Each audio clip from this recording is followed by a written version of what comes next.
Assalomu alaykum kanalimiz a'zolari. Siz Sho'rchi savdo kanalidasiz. Siz bilan Nodir Shoh. Hozirgi vaqtda ko'pchilikning YouTube'i, ya'ni Smart TV'sidagi YouTube ishlamay qolyapti. Ya'ni YouTube'ga kirsa ishlamaydi. Buning asl sababi bu versiya yangilanganligi bo'ladi.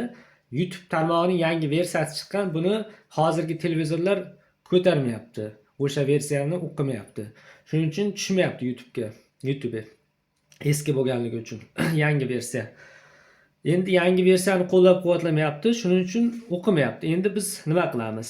Buning uchun biz ya'ni televizorga sbros beramiz, polni o'chirib tashlaymiz hamma narsasini. Keyin qaytadan mana bu обновление qilishda o'chirib qo'yamiz. Keyin YouTube ishlayveradi. Без problema. Ya'ni endi nima qilamiz? Sozlamalar bo'limiga kirib olamiz.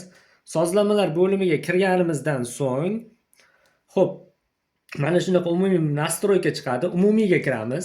Umumiy настройkaga kiramiz. Kirganimizdan so'ng mana shunaqa bo'lim chiqadi. Tizimni tiklash degan bo'lim bor.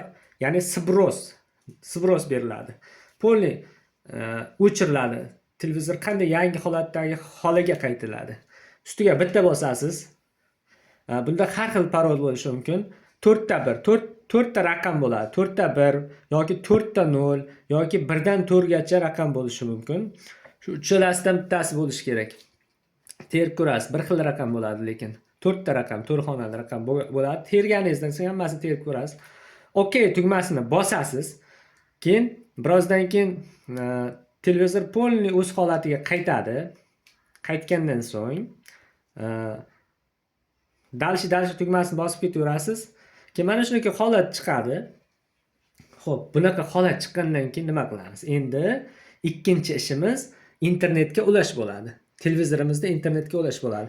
Agarda simli tarmoq bo'lsa, ulab o'tirmaymiz. Sim orqali televizorga ulangan bo'lsa, agarda Wi-Fi orqali bo'lsa, Wi-Fi to'lqini orqali bo'lsa, ulashimiz kerak. Buning uchun biz tarmoqqa kiramiz.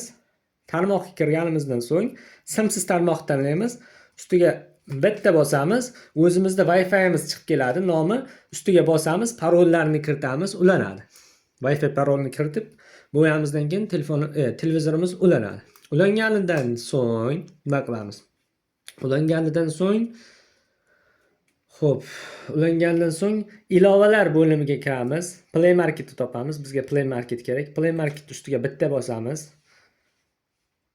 Play Market ustiga bosamiz. O'zingizda Gmail akkauntingizni va parolni kiritasiz, shu Gmail akkaunt parolni. Menda kiritilgan, hozir o'chirib qayta yana qilishga vaqtim yo'q, shuning uchun birdaniga hozir ko'rsatib o'taman. Kiritasiz, Gmail akkauntlaringizni kiritganingizdan keyin mana shunaqa holat paydo bo'ladi. Shunaqa holat paydo bo'lgandan so'ng mana bu bilan tepaga bosib, qidiruv, ilovalar, o'yinlar bo'limi bor. Keyin shuni oldida dumaloq bor, mana bu narsa bor. Shuni ustiga kiramiz, o'tkazib. Mana bosamiz. Ustiga bitta bosamiz. Bosganimizdan keyin sozlamalar, mana 3-bo'lim chiqadi. Sozlamalar bo'limi. Shunga bosamiz ustiga. Bosganimizdan so'ng ilovalarni avtomatik yangilash degan yozuv chiqadi. Mana birinchida chiqib turibdi. Ko'ryapsizmi mana? Ilovalarni avtomatik ravishda yangilash. Mana ko'rib turganingiz birinchi ilovalarni avtomatik yangilash degan bo'limi bor. Shuni ustiga bosasiz, birinchida turibdi. Ustiga bitta bosamiz, har doim avtomatik yangilash bor, avtomatik yangilanmasin degan bor. Xo'p, bizga nima kerak? Biz avtomatik yangilanmasin degan bo'limni tanlab, ptichkani bosamiz.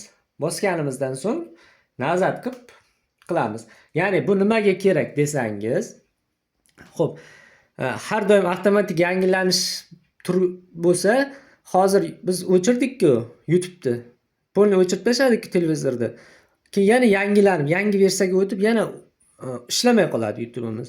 Shuning uchun biz umuman yangilanmaydigan, shu o'zini versiyasida qoladigan qilib qo'ydik. Yangi versiyasi chiqsa ham yangilanmaydi. Shu televizoringizga qaysi versiyada turgan bo'lsa, shu versiyada turaveradi. Shuning uchun biz avtomatik yangilanmasin degan bo'limni tanlab, mana ikkinchi avtomatik yangilanmasin degan bo'limni tanlab qo'ydik. Endi exit qilib, nazar qilib chiqib ketamiz. Play Marketdan chiqib ketdik. Endi nima qilamiz? Endi mana bu YouTube'ning ustiga bitta bosamiz. Keyin o'rnatish bor. O'rnatish degan chiqadi. Ana shu o'rnatish deganiga kiramiz. YouTube YouTube'ni skachat qilib olamiz, ya'ni yuklab olamiz. Play Marketdan eski versiyasini yuklab oladi baribir. O'sha eski versiyasini yuklaganimizdan so'ng bunda ham xuddi shunaqa Gmail akkauntlaringizni kiritasiz, parolini yozasiz. Keyin bo'ldi, kirib ketadi. Keyin bemalol mana YouTube'ga kirib, hozir YouTube'ga kirib bemalol ishlatsangiz bo'ladi keyin. Keyin yana shunaqa holat takrorlanmaydi, versiyasi yangilanib qolavermaydi, o'chib ham ketavermaydi. Hozir ko'pchilikda shunaqa holat bo'lyapti. Televizor o'qimay qolyapti YouTube'ni. Bu foydali bo'ladi deb o'ylayman. Xo'p, kanalimiz a'zolari, videomiz manfaatli bo'lgan bo'lsa, foydali bo'lgan bo'lsa, bizlarni kuzatib boring. Hozircha xayr, salomat bo'ling.